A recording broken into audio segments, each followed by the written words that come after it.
His Excellency Ferdinand Bongbong Marcos Jr., President, Republic of the Philippines, for his trust and confidence to implement the needed reforms in the organization. Thank you so much, Apo President. To the Dynamic Secretary of the Department of Interior and Local Government, Honorable Juanito Victor Junbic Remulla, Sir. Thank you for your support. To the outgoing and the First Lacan Chief PNP, Police General Nicolas Deloso Torre III. Thank you for steering the PNP for what it is today. Kahalintulad ng sinabi ng ating mahal na Pangulo na ang pangarap mo ay pangarap ko, pangarap ko rin at pangarap nating lahat. Ito ay ang magkaroon ng isang bagong PNP para sa isang bagong Pilipinas.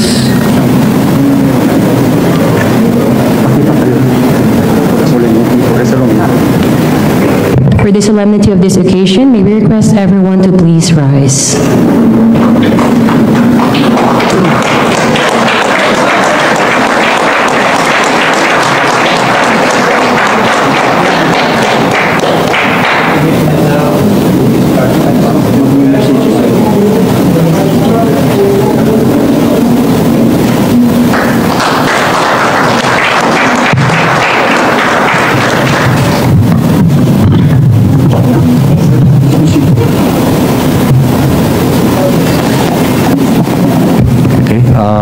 Please sit down.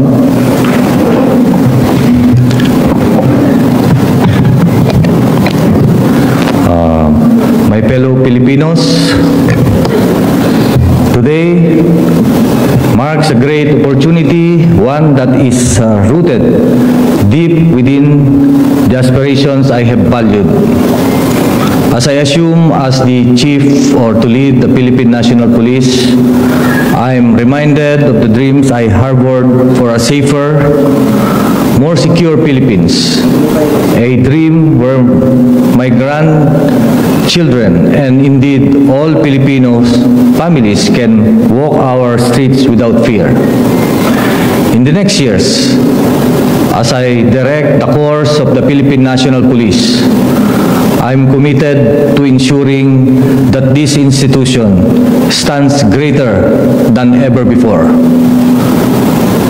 Not only in terms of strength and efficiency, but also in the trust and respect of the people.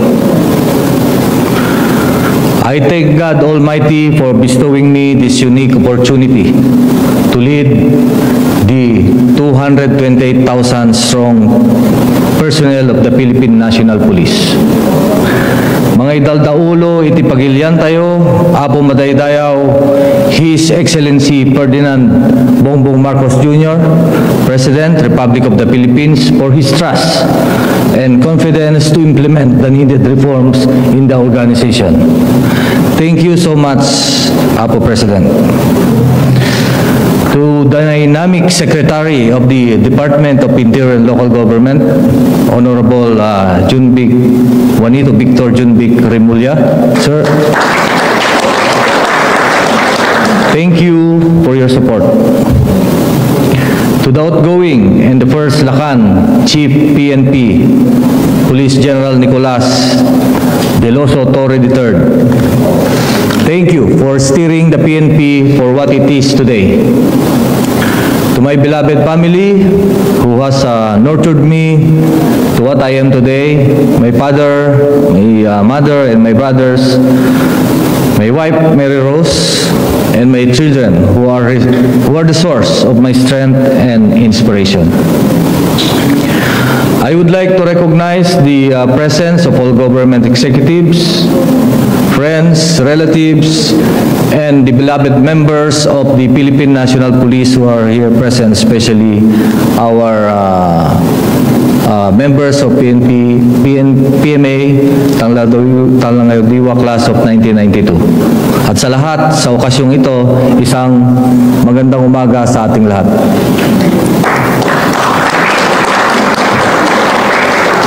My story began many years ago as young lad growing up under the care of my grandfather, who served 16 years as the chieftain of the humble barangay of Mabilbilasor, Santa Ilocosur.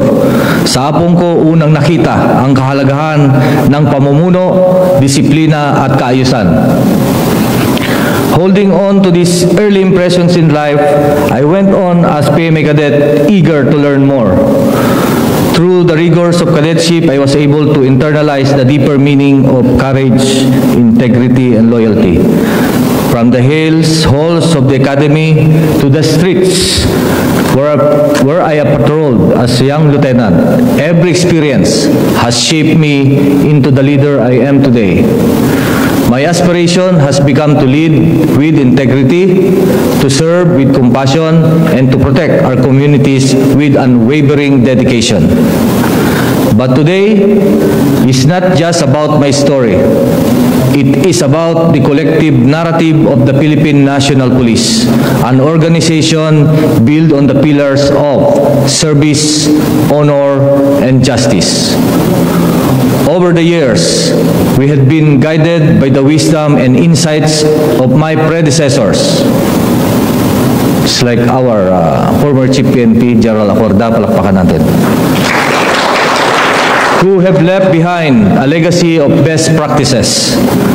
Together, we have overcome adversity, solved crimes, and have worked tirelessly to protect our vulnerable communities.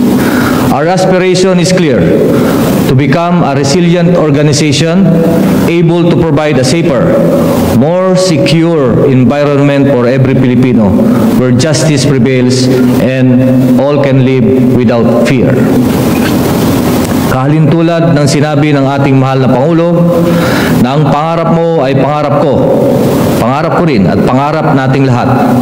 Ito ay ang magkaroon ng isang bagong PNP para sa isang bagong Pilipinas. And in order to realize this dream, we shall march together and traverse this path by carrying out the needed programs that will ultimately, or that will continuously transform our organization. First is, in an overwhelming landscape of threats, innovation in patrolling and investigation is the key. We can deny the occurrence of crime through the mastery of community, strategic deployment, and police visibility in crime-prone areas. In the occurrence of crime, we should provide investigative solutions by identifying personalities and groups involved, secure evidence that will ensure their guilt before the court. Through proactive policing strategies and strategic partnership, we will ensure the swift apprehension and prosecution of offenders, sending a clear message that crime will not go unpunished. At the same time, we shall continue the 5-minute response policy of the former Chief PNP to assure the public of timely intervention and protection. Second, following the direction of our President, and as we confront the realities of modern crime, we must expand our focus to include cybercrimes that is becoming more rampant or prevalent. Our cyber capabilities must be responsive and should adapt to the latest cyber threats and trends. We will prevent these crimes proactively with rapid response and establishing mechanism in place to address emerging threats swiftly. Third, our commitment to the campaign against illegal drugs, loose firearms, and terrorism must remain steadfast. Record shows that prevalent crimes are often associated to these personalities involved in illegal drugs, and that prevalent crimes are usually committed with the use of firearms. Fourth, the moral and welfare of our personnel are paramount. Through continuous education, recognition, and comprehensive welfare program, We will empower our officers to perform their duties with excellence, professionalism, ensuring their well-being and morale remain high. Fifth, we will revisit, improve, and implement risk management plan at all levels, or the business continuity plan. Six, we must review and enhance our security operations to intensify protection of vital installations. Seventh, we must ensure or enhance our capabilities and secure protocols in managing public events and maintaining crowd control, ensuring the safety of all participants and the organizer as well, by implementing comprehensive security plans and maintaining a calendar of events. We will uphold order and safety during gatherings and festivities, especially in Metro Manila. We have the SONA, we have the Quiapo, and as well as the SONA. Lastly, we will rigorously implement integrity monitoring at all levels to weed out rogues in service. Integrity is the cornerstone of public service, essential in gaining the trust and confidence of the community.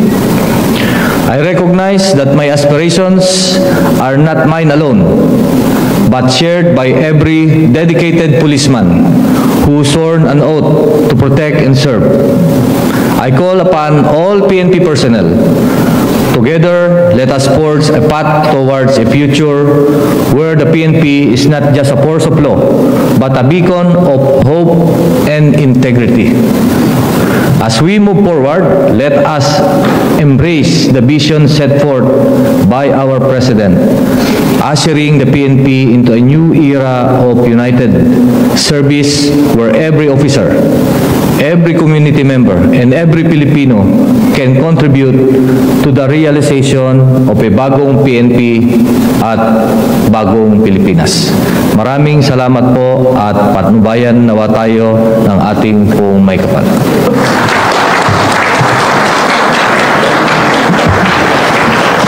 Thank you very much, sir. You may now be seated, everyone.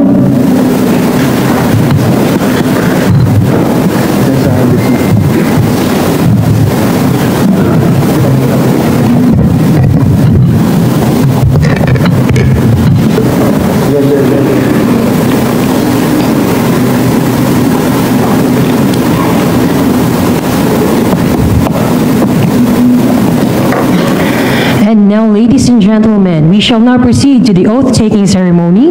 May we request Honorable Juanito Victorio Muya, sir, to administer the oath, and may we request Police Lieutenant General Jose Melencio Nartates Jr., incoming OIC of Philippine National Police. And for the solemnity of the occasion, may we request everyone to please rise. And may we also request Mrs. Mary Rose Nartates to join the oath.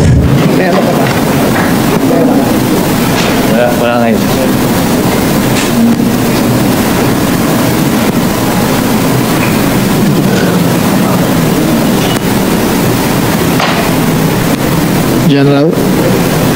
General, please raise your right hand and repeat after me.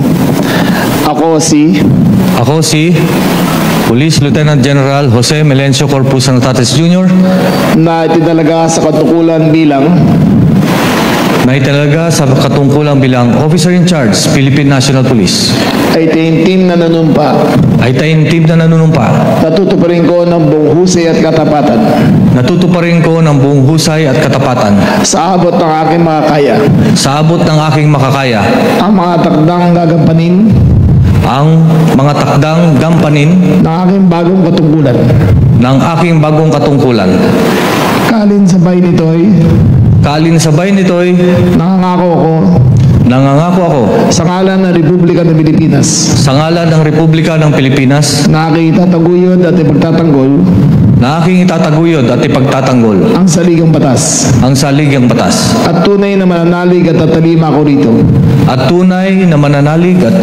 ako rito na susundin ko ang mga alituntunin na susundin ko ang mga alituntunin, mga kautosang legal, mga kautosang legal, at mga dekretong pinairal at mga dekretong pinairal na mga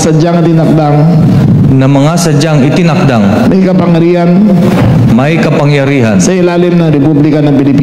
ilalim ng Republika ng Pilipinas. At kusa kong babalikatin ito ang mga pananagutang ito